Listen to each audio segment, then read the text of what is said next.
national Herald ଅର୍ଥ ହେରଫେର ମାମଲାରେ ବିରୋଧୀ ଦଳ ନେତା ରାହୁଲ ଗାନ୍ଧୀ ଏବଂ କଂଗ୍ରେସର ସର୍ବଭାରତୀୟ ନେତ୍ରୀ ସୋନିଆ ଗାନ୍ଧୀଙ୍କ ଉପରେ ଇଡି ଦାଖଲ କରିଥିବା ଚାର୍ଜସିଟ୍କୁ ବିରୋଧ କରି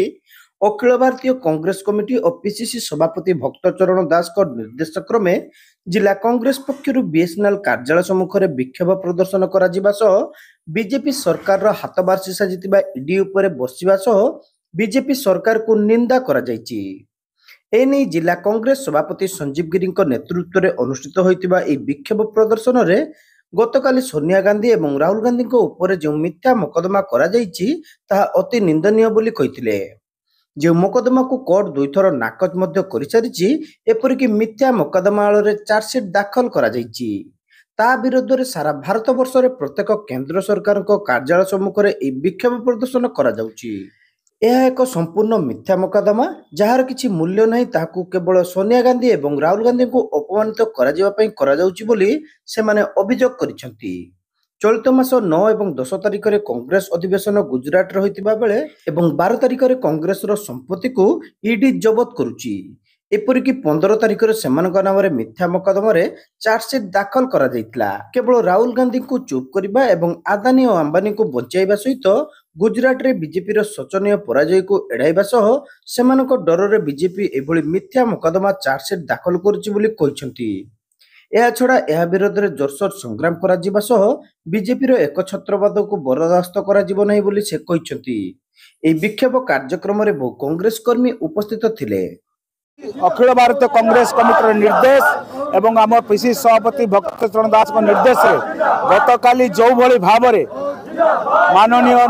विरोधी दल नेता राहुल गांधी एवं आम सर्वमान्य नेत्री सोनिया गांधी उपरे नेशनल हेराल्ड एक मिथ्या मोकद्दमा जो मोकद्दमा को कि सुप्रीम कोर्ट दी थर स्क्वाश कर सारी नाकच कर सारी मिथ्या मोकद्दमा आड़ ईडी चार्जसीट कर विरुद्ध रे आज सारा भारत वर्ष रे प्रत्येक केंद्र सरकार ऑफिस विक्षोभ प्रदर्शन